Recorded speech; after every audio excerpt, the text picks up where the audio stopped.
Oke, jadi apa nih Fah yang bisa kita diskusikan hari ini? Kamu ada pertanyaan apa mungkin? Masalah terkait untuk mencari eh pekerjaan itu, Pak. Hmm, Mungkin kalau kan ada yang bilang kalau CV-nya harus ATS friendly atau gimana gitu, Pak. hmm, hmm, hmm. Bapak ada saran nggak kalau untuk template CV yang diterima, yang banyak dilirik sama HR itu bagaimana gitu, Pak? Oke, aku sampaikan dulu ya.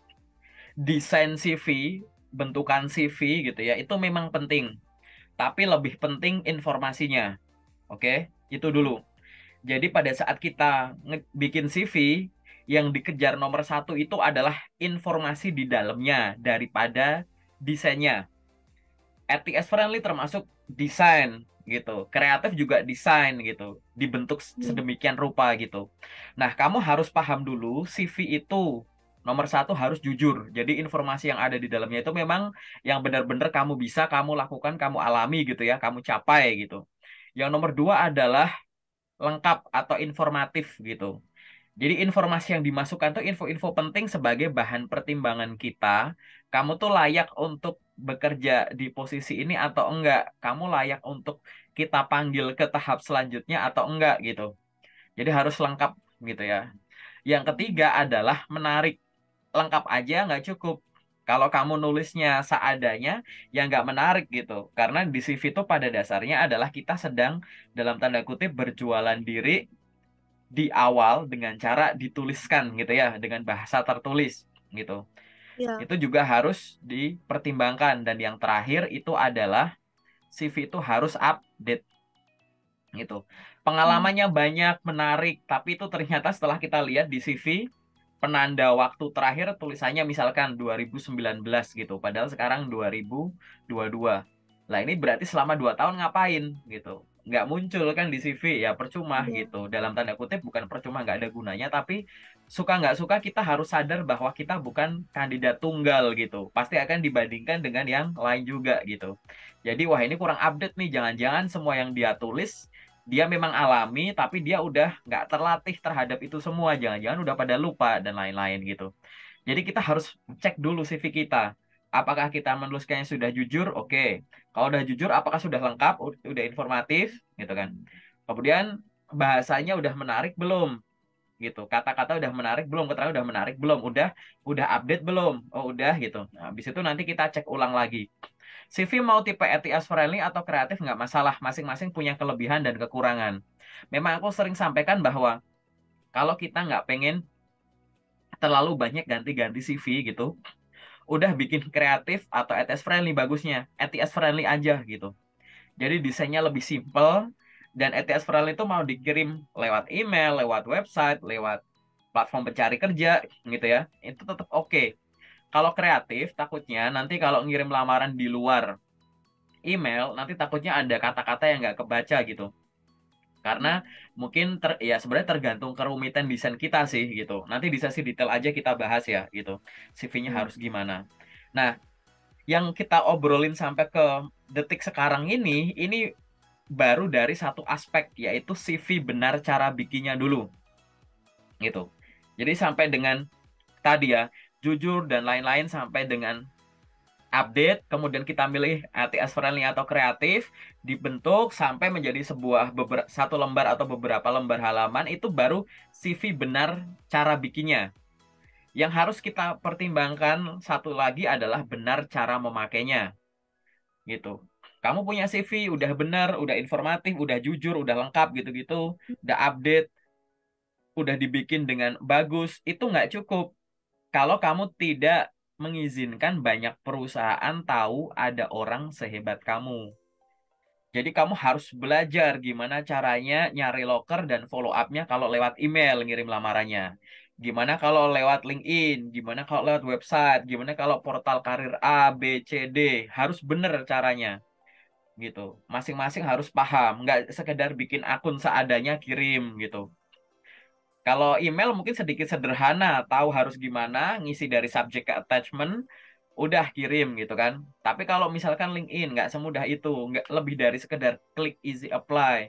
Profil LinkedIn-mu harus lengkap, informasinya harus lengkap gitu. Aktivitasnya juga harus lengkap karena kita harus sadar bahwa sekarang ngirim lamaran itu harus sekaligus branding gitu. Mengizinkan perusahaan tahu ada orang sehebat kamu dengan cara membangun citra branding. Kamu pengen dikenal sebagai ahli apa, paham apa gitu. Biar kita nggak cuma sekedar, dia cuma pengen doang nih, tapi dia nggak bisa nih. Nah, kayak gitu kan. Jadi harus dipertimbangkan itu semua. Nah, pada saat kita udah menentukan, paham gitu ya, oh ngirim lewat ini aku udah tahu ini.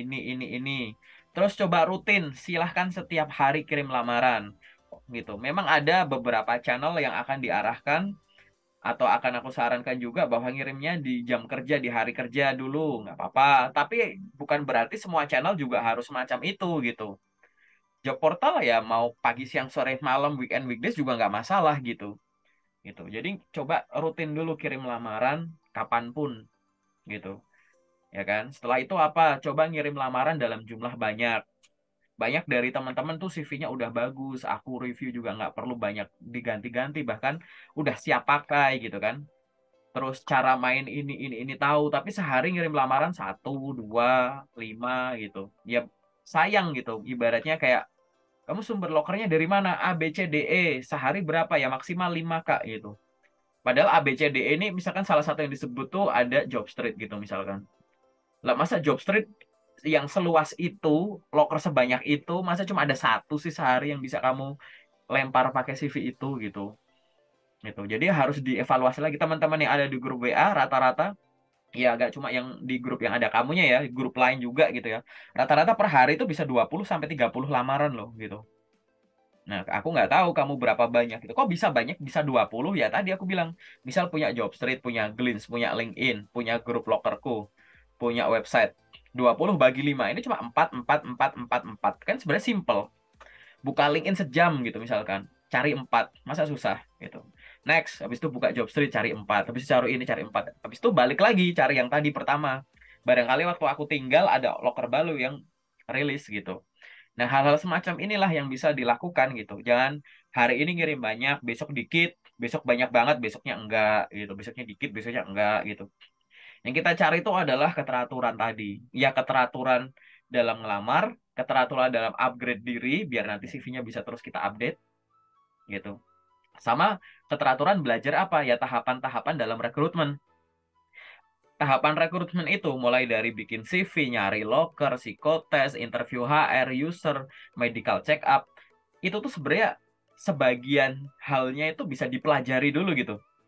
Bahkan sebelum kamu ada panggilan tesnya gitu. Psikotes, ya mungkin kamu bisa pahami dulu metode-metodenya atau psikotes tuh ngukur apa, belajar gitulah ya gitu. Terus habis itu apa? Interview HR user banyak di internet, di channelku juga ada pertanyaan-pertanyaan yang biasa muncul, bisa kamu browsing dulu. Apalagi kamu udah tahu, aku pengen ngirim lamaran sebagai ini. Kan kamu bisa riset dulu perusahaan. Cari websitenya, cari sosmednya. Misal kamu pengen jadi customer service, browsing aja tugas customer service gitu. Nanti atau kualifikasi customer service. Bisa kita riset dulu gitu, ya kan? Medical check up, ya mungkin kita nggak usah medical check up. Kamu tinggal tiap pagi aja olahraga, ganti pola makan yang bagus, tidur yang bagus, pola hidup yang sehat gitu. Itu udah persiapan medical check up gitu. Nah, ini adalah hal-hal yang bisa dilakukan biar nggak sistemnya dadakan gitu. Sistem kebut semalam, sistem kebut sejam gitu. Besok mau psikotes, sekarang baru bingung, apa sih psikotes ngapain gitu. Besok mau ada interview, Kak minta tipsnya dong, interview HR nih aku besok, apa ya, gitu-gitu. Telat gitu. Yang namanya persiapan kok malah jadi latah gitu ya. Itu. Nah, ini yang harus kamu lakukan dulu. Kenapa kok aku ngobrolnya sampai ke sini? Padahal tadi pertanyaan kamu adalah yang dilirik HR gitu ya, yang menarik itu mana gitu. Aku ingin menunjukkan bahwa CV itu cuma bagian kecil dari proses pencarian kerja gitu kan. Dan itu adalah simple gitu. Nggak ada yang bilang sekarang ATS friendly terus yang kreatif itu pasti udah lebih jelek, udah nggak ada panggilan ya nggak. Banyak teman yang bilang bahwa Kak aku pakai CV kreatif banyak panggilan Kak, begitu ganti ATS friendly panggilan berkurang. Ya aku percaya. Aku juga pernah mengalami itu, yang cerita soal itu juga banyak. Ada yang bilang, oh Kak, setelah aku bikin ATS friendly ternyata panggilan jadi banyak. Ya, aku juga percaya. Karena yang ngalamin itu juga banyak gitu. Ada yang, Kak, aku ATS friendly atau enggak? Banyak juga, sama-sama banyak. Ya, aku juga percaya. Aku juga pernah ngalami itu, banyak juga yang pernah ngalamin itu. Ini semua tergantung strategi kamu, tergantung loker kamu. Kamu sama temanmu seangkatan, sekampus, sejurusan aja bisa beda gitu. Nah, ini makanya biar nanti kamu akhirnya punya journey-nya, akhirnya paham, oh loker-loker yang sesuai yang aku pengen itu lebih cocok aku lamar melalui ini, caranya gini, gunain CV ini, dokumen-dokumen lainnya ini gitu. Nah, gimana kita bisa punya journey kalau kita ngelamar masih tadi belum benar atau intensitasnya masih rendah. Jadi kadang kita udah buru-buru nganggap CV kita salah, padahal yang bermasalah bukan dalam tanda kutip salah bikinnya, salah isinya. Cuman salah pakainya aja, belum belum banyak dikirim, belum banyak perusahaan tahu ada orang sehebat kamu gitu. Mungkin mereka juga nyari orang kayak kamu, tapi mereka nggak bisa nemuin kamu gitu. Gitu ya Siva ya. Ini adalah sebagai awalan saja CV itu harus gimana. Nanti aku cek aja di sesi detail, oke? Ada lagi nggak pertanyaan lain yang kau masih Terus bingung? gini, kan aku tuh jurusannya teknik ya Kak. Kalau misalnya untuk ngelamar di luar dari jurusan teknik, ada kemungkinannya nggak bakalan keterima gitu. Oke, aku jelasin ya misalkan. Misalkan kamu bekerja, kamu itu punya online shop, oke? Kamu Oke. punya online shop di marketplace X gitu ya. Di sana kamu jualan hijab kamu gitu ya. Tiap hari kegiatanmu itu adalah misalkan upload foto produk terbaru, balesin chat, mantau pengiriman, kadang-kadang kamu eh, live shopping gitu ya. Live, guys ini bla bla bla gitu-gitu. Ya kan? Memantau pengiriman, kalau ada refund, retur, ada pemesanan secara manual kadang, kadang kamu jualannya di marketplace ini tapi mereka pesennya lewat WA, kadang lewat IG, lewat TikTok, lewat sosmed gitu ya. Nah, dari kamu kerja sebagai seorang apa namanya, punya usaha gitu ya, jualan hijab gitu di marketplace, kamu punya banyak ilmu di situ. Satu, ilmu sales dan marketing tentunya. Ilmu salesnya adalah pada saat kamu berjualan gitu, sampai orang itu beli gitu kan. Ilmu marketingnya dari sisi apa? Ya tadi kamu menyiapkan konten, konsep gitu ya. Foto-foto produk, fotonya gini, captionnya gimana, hashtagnya gimana gitu kan, copywritingnya gimana, kapan nih aku postingnya gitu. Kemudian kapan aku bikin konten foto, kapan aku di sosmedku juga buat support marketplaceku, aku bikin konten video gitu. Gimana konsepnya? Ya marketing semua kayak gitu. Tadi sales juga udah. Terus apa tadi gitu? Di situ kamu ternyata ada balesin chat, pemesanan dan lain-lain gitu kan. Ada yang ngasih testimoni, kamu bales, ada yang ngasih rating kamu gini-giniin, kamu ngasih giveaway dan lain-lain gitu. Itu di situ kamu belajar sebagai apa? Ya admin sosmed gitu kan. Kamu punya ilmu admin sosmed. Kamu punya ilmu kemampuan komunikasi. Terus kalau ada komplain, minta retur refund dan lain-lain, kamu bisa melakukannya dengan baik gitu. Berarti kamu di situ juga ada benefit atau kemampuan customer service gitu. Tapi Kadang kamu juga di situ apa misalkan eh, ya semua itu tadi lah gitu ya. Terus kamu mungkin cari kerjasama dengan key opinion leader untuk bikin konten bareng, untuk mensupport produk hijabmu dan lain-lain, milih mereka dan lain-lain gitu. Nah, ini bisa kamu lakukan dalam arti apa? Aku pengen menyampaikan bahwa kamu yang punya entrepreneurship gitu ya, kamu yang punya usaha jualan hijab, dia bisa menghasilkan banyak kemampuan gitu. Kamu mau tonjolkan dari sisi marketing nih, aku ngelakuin kegiatan marketing untuk promosi, untuk memunculkan rasa butuh orang untuk membeli hijab ini.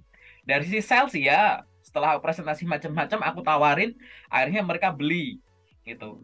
Dari sisi komunikasi ya, aku ngomong terus loh ini sambil presentasi gitu. Dari sisi customer service atau dari sisi admin online, aku juga setiap email yang masuk, chat yang masuk, ini masuk aku bales gitu. Nah, nanti akhirnya apa? Kalau kamu pengen ngelamar kerja di tempat lain, ya kan? Kamu mau nonjolin ilmu apa? Sales dan marketingmu boleh. Nanti habis itu ada besok tuh ada yang buka ya suatu perusahaan gitu ya, lowongan sebagai sales make up misalkan atau sales pakaian apa, busana apa gitu. Kamu bisa daftar. Karena dari sini dari kerjaanmu sekarang kamu ada pengalaman sales dan iya. marketing gitu. Mungkin nanti ada lowongan jadi admin sosmed. Bisa nggak daftar? Ya bisa. Karena di kegiatanku jualan ini aku juga ada admin sosmed, ada administrasi loh. Rekap ini itu, stok produknya ada berapa, kapan aku harus restock lagi. Mungkin aku dropshipper, kapan aku ngubungin si ininya lagi, suppliernya lagi dan lain-lain gitu kan. Kamu ngelakuin itu juga gitu. Atau mungkin ada lowongan apa lagi di situ, konten kreator gitu. Aku lamar. Kenapa? Karena aku jadi jualan hijab ini, aku juga jadi konten kreatorku sendiri loh. Nih, buktinya TikTokku sekarang sekian followernya, Instagramku engagementnya udah segede ini gitu. Hanya dari satu role, hanya dari satu pengalaman, menghasilkan banyak skill gitu. Nah, ini sebanding dengan kuliahmu atau semua pengalamanmu nanti. Orang yang kuliah di teknik, katakanlah teknik mesin, apakah cuma teknik mesin doang yang dia peroleh? Kan enggak.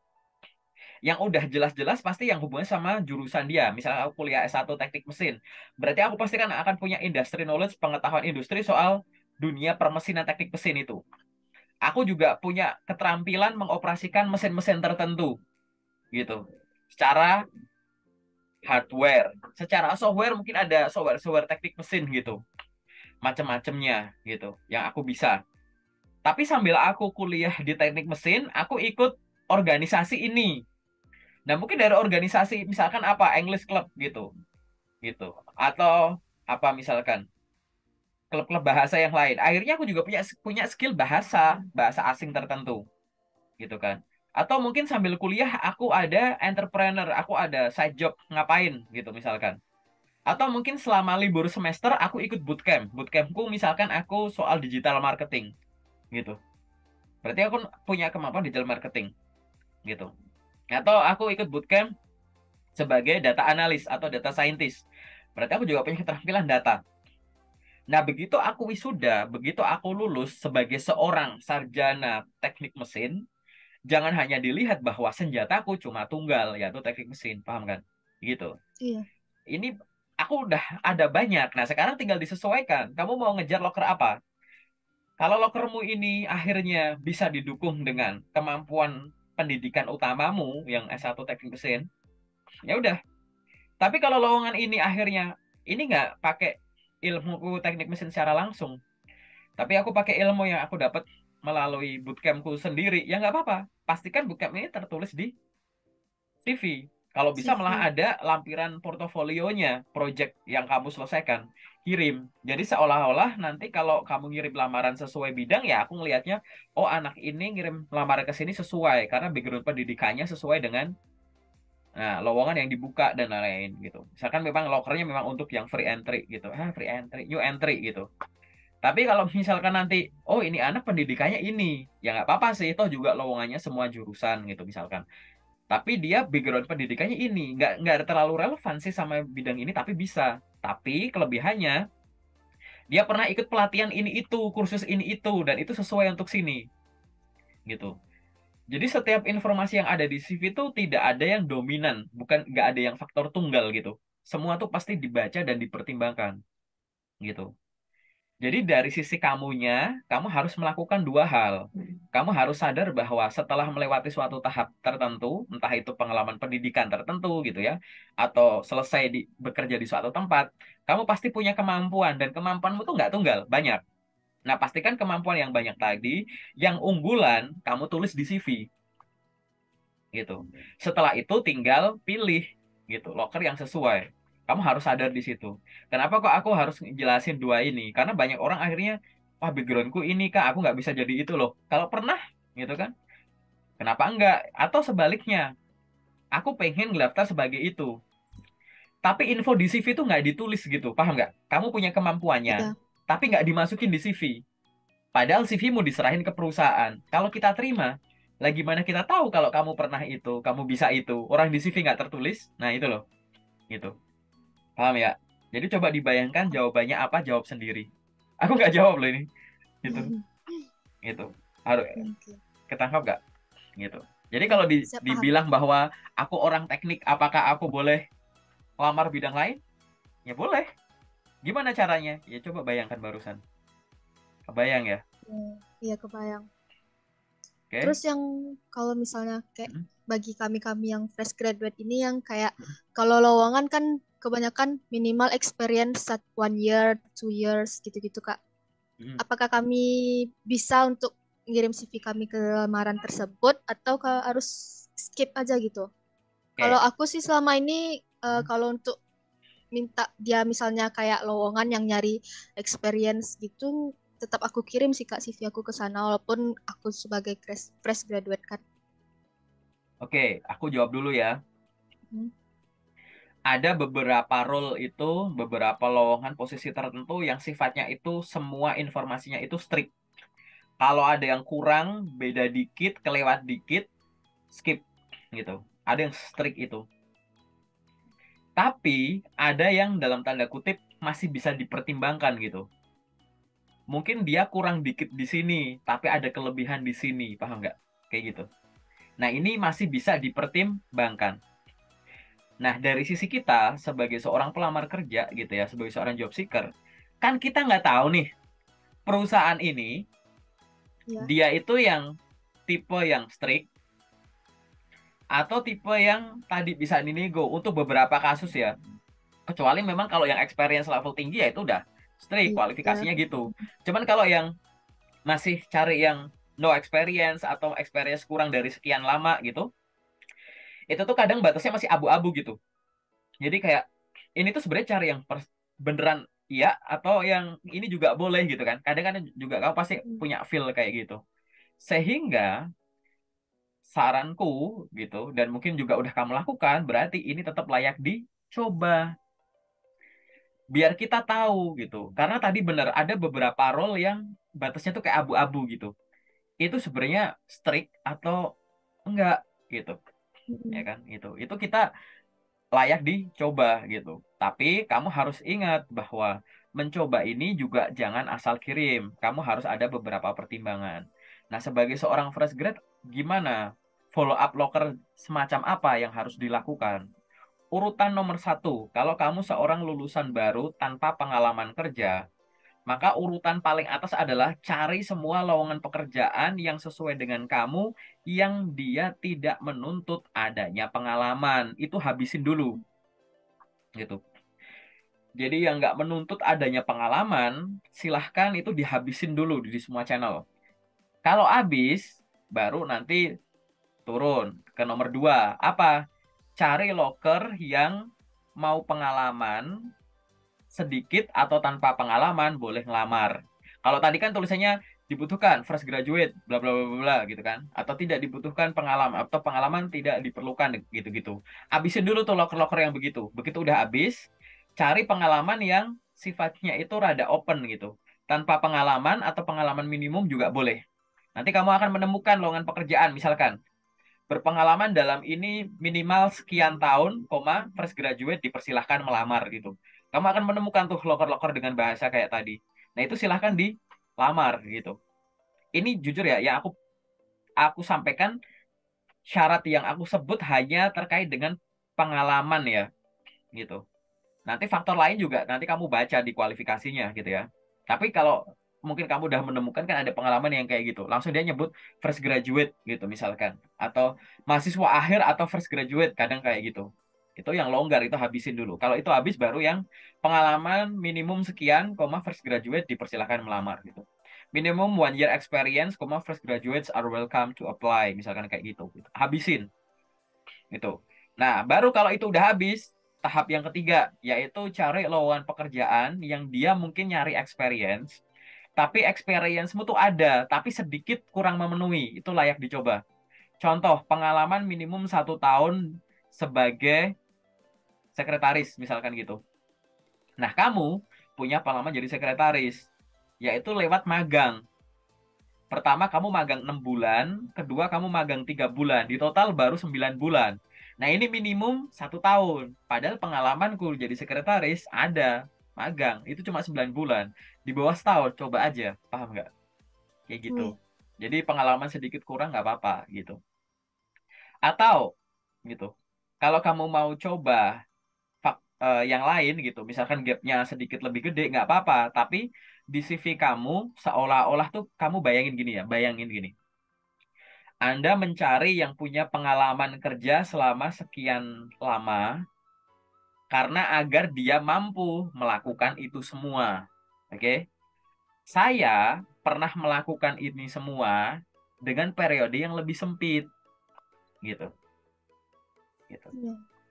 Jadi kayak seolah-olah kamu bilang gitu, sehingga saya akan mencoba, walaupun dari periode saya lebih pendek, tapi saya udah bisa melakukan segini banyak, gitu. Nah, CV-mu tuh harus seolah-olah bilang gitu, informasi yang tertulis, gitu. Itu cara menjual dalam bentuk tulisan, gitu. Gitu. Jadi itu adalah hierarki urutan lokernya. Jangan di awal kamu langsung sejak awal langsung nyari loker yang udah pengalaman ya, enggak. Nanti nanti nggak tersusun dengan rapi, nggak terstruktur gitu, ya kan?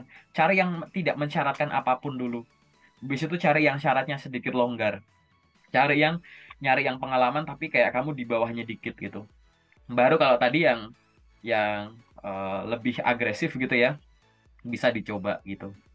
Gitu ya Shiva ya. Semoga cukup jelas ya. Iya, ya terima kasih ya Kak.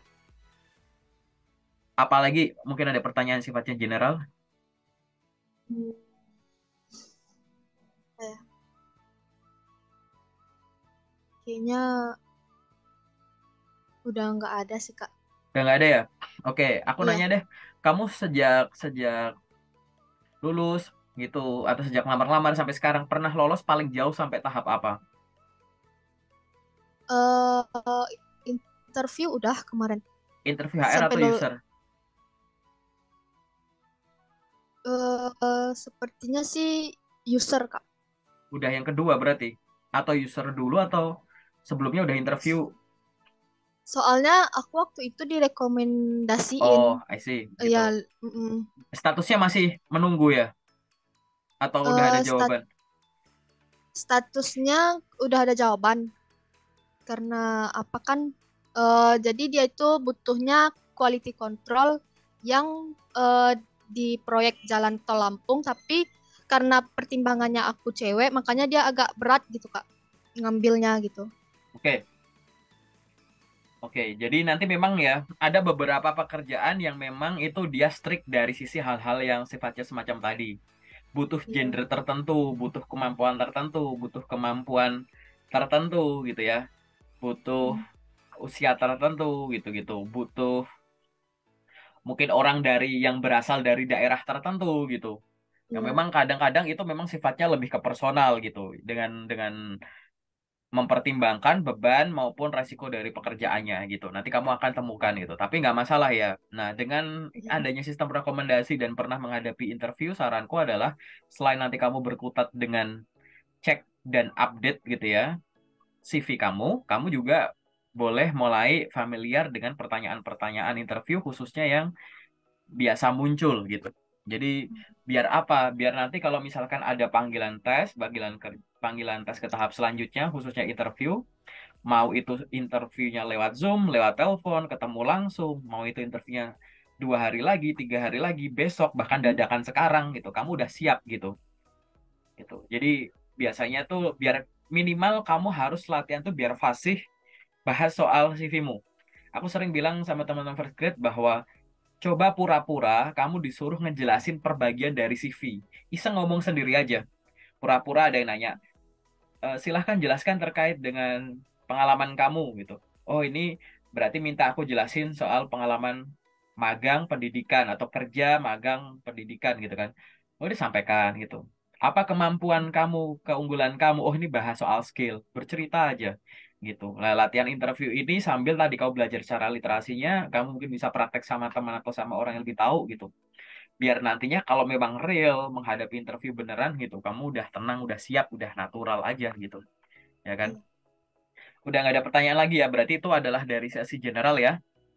Nah, Iya, sekarang kita Kak. akan masuk ke sesi yang spesifik gitu. Tunggu bentar ya.